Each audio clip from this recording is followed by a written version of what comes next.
Hi friends, அனைவருக்கும் வணக்கம்.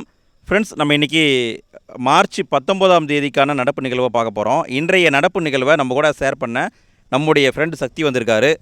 சக்தி, வணக்கம் சார். வணக்கம் சக்தி. சக்தி, இன்றைய நாள் எப்படி சென்றது? நல்லா போச்சுங்க சார். என்ன சக்தி படித்த இன்னைக்கு? இன்றைக்கி வந்து புவியியல் படித்தேங்க சார். புவியியல், ஓகே, சூப்பர் சூப்பர். சக்தி, இன்றைய நடப்பு நிகழ்வில் பார்த்தோம்னா ரெண்டு நியூஸ் தான் நம்ம கொண்டு வந்திருக்கோம். ஏன்னா தேர்தல் பற்றி நிறைய தகவல் வந்துகிட்டே இருந்தது. ஆல்ரெடி நம்ம பார்த்த செய்தி தான். ஓகே, பார்த்தலாம் சக்தி? பார்க்கலாங்க சார்.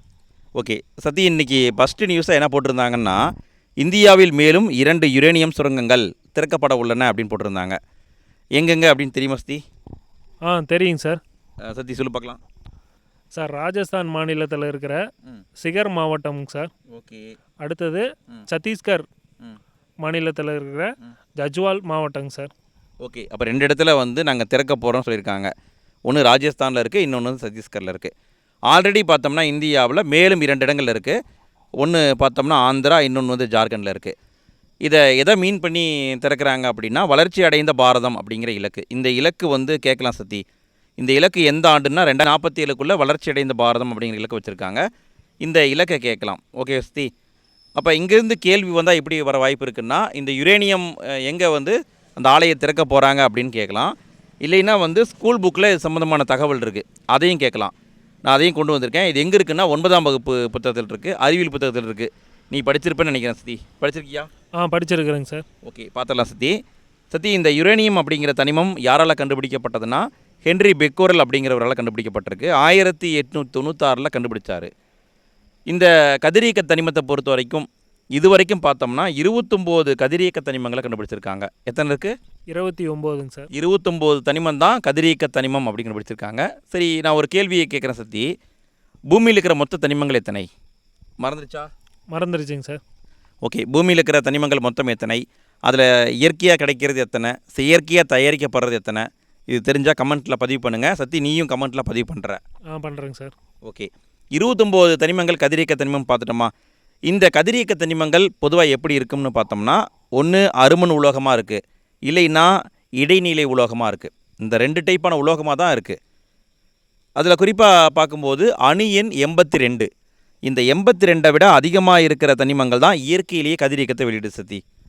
அணு எண் 82ங்க சார். 82 தான் காமன். 82 விட அதிகமாக இருந்தால் அது இயற்கை கதிரியக்கம், 82 விட குறைவாக இருந்தால் அது செயற்கை கதிரியக்கம். இந்த 82 விட பார்த்தோம்னா நிறைய இருக்குது, அதில் சொல்லிகிட்டே போகலாம். யுரேனியம், ரேடியம் சொல்லிகிட்டே போகலாம். 82 விட குறைவானது பார்த்தோம்னா 2 தனிமம் மட்டும் இயற்கையில் கதிரியக்கத்தை வெளியிடுது. இதை தேர்வில் கேட்க வாய்ப்பு இருக்குது சதி.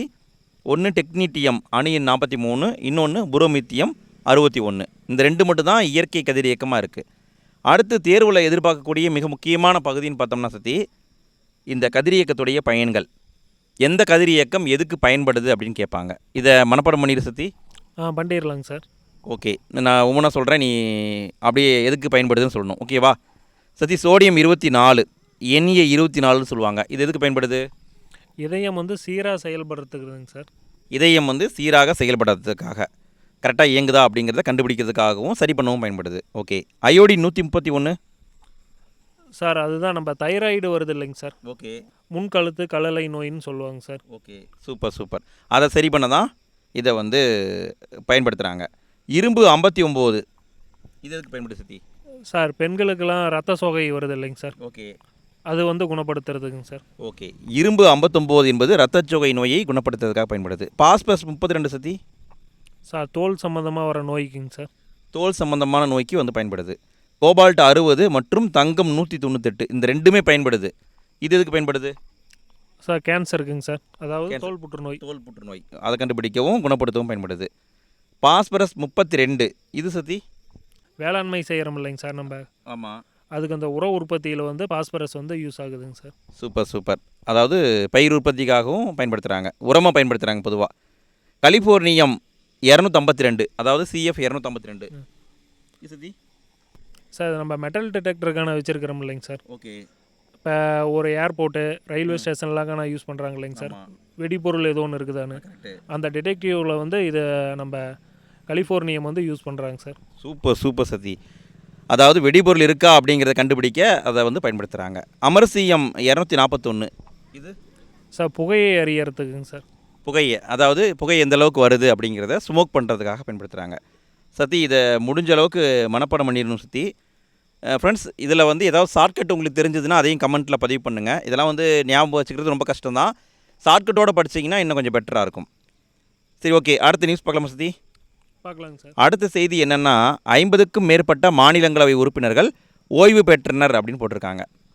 மாநிலங்களவை உறுப்பினர்களை பற்றி நீ படிச்சிருப்பில்ல சத்தி? படிச்சிருக்கிறேங்க சார். 10th இருக்கும், 12th இருக்கும். சரி, இப்போ மாநிலங்களவை தலைவராக இருப்பவர் யார் சத்தி? சார் நம்ம துணை குடியரசுத் தலைவருங்க சார். Super super. துணை குடியரசுத் தலைவர் தான் மறுமொழியாக மாநிலங்களவையின் தலைவராக இருப்பார். இப்போ இருப்பவர் திரு சிபி ராதாகிருஷ்ணன் சார் தான் இருக்கார் இப்போது. சரி, இந்த மாநிலங்களவை எப்படி உருவாக்கப்பட்டிருக்கு அப்படின்னு பார்க்கும்பொழுது இதை வந்து 12th கொடுத்துருக்காங்க சத்தி. அமெரிக்காவில் ஆட்சி மன்ற குழுன்னு இருக்குது. அந்த ஆட்சி மன்ற குழு மாதிரி இருக்கணுங்கிறதுக்காக இங்கே உருவாக்கியிருக்காங்க. அதனுடைய உறுப்பினர்களை அமெரிக்காவில் வந்து செனட்டர்னு சொல்லுவாங்க. நாம் வந்து மாநிலங்களவை உறுப்பினர்னு சொல்கிறோம். இது எப்போ உருவாக்கப்பட்டதுன்னா 1952 ஏப்ரல் 3ஆம் தேதி உருவாக்கப்பட்டிருக்கு. ஸோ பாரசத்தி, நம்ம வந்து என்ன நினச்சிட்டு இருப்போம்னா ரெண்டையும் ஒன்றா தான் உருவாக்கியிருக்காங்கன்னு நினச்சிட்டு இருப்போம். ஆனால் என்ன பண்ணியிருக்காங்க பாரசத்தி, 1952 ஏப்ரல் 3ஆம் தேதி தான் உருவாக்கியிருக்காங்க. இதில் குறிப்பாக ஒன்று சொல்லணுன்னா, 1951 சட்டம் போட்டு உருவாக்கியிருப்பாங்கள்ல, மாநிலங்களவை உருவாக்கப்படும் பொழுது அதனுடைய உறுப்பினராக வரணுன்னா அவர் எந்த மாநிலத்திலிருந்து தேர்ந்தெடுக்கப்படுறாரோ அந்த மாநிலத்தை சேர்ந்தவராக இருக்கணும்னு வச்சுருந்தாங்க. 2003 மக்கள் திருத்த சட்டம்னு கொண்டு வந்து அவர் இந்தியாவில் எங்கே வேண்டுமானாலும் வசிக்கலாம் அப்படிங்கிற மாதிரி கொண்டு வந்துட்டாங்க. ஓகே வசதி. அப்போ வந்து என்னென்னு பார்த்தோம்னா, மாநிலங்களவைக்கு மட்டும் உறுப்பினராக தேர்ந்தெடுக்கணும்னா எங்கே வேணால் நம்ம இருக்கலாம். அடுத்து இந்த மாநிலங்களவையில் மொத்தம் எத்தனை பேர் இருப்பாங்க சதி? 250 பேருங்க சார். 250 பேர் இருப்பாங்க. ஓகே. இதில் மறைமுக தேர்தல் மூலமாக தேர்ந்தெடுக்கப்படுறவங்க 238ங்க சார். 238 பேர். மீதம் இருக்கிற 12 பேரை குடியரசுத் தலைவர் நியமிப்பார். சரி, இந்த மாநிலங்களவை உறுப்பினரை பொறுத்த வரைக்கும் எல்லா மாநிலங்களுக்கும் சரிசமமாக இருப்பாங்களான்னு கேட்டால் கிடையாது. அதிகமான மக்கள் தொகை இருந்தால் அதிகமான சீட்டு இருக்கும், குறைவான மக்கள் தொகை இருந்தால் குறைவான சீட்டு இருக்கும். இப்போ உதாரணமாக சொல்லணுன்னா, உத்தரப்பிரதேசம் அதிகமான மக்கள் இருப்பாங்க, 31 பேர் அங்கிருந்து அனுப்புகிறாங்க. சிக்கிமில் குறைவான மக்கள் இருக்காங்க, ஒருத்தர் மட்டும் தான் அனுப்புகிறாங்க. ஸோ இந்த மாதிரி மாறுது. ஆனால் அமெரிக்காவில் வந்து இந்த மாதிரி இல்லையா சத்தி? அமெரிக்காவில் ஒரு மாநிலம் அப்படின்னா 4 பேர்னால் எல்லா மாநிலங்களுக்கும் அதே மாதிரி தான், மக்கள் தொகையை பொறுத்து மாறாது. ஆனால் இந்தியாவில் மக்கள் தொகையை பொறுத்து மாறுபடுது.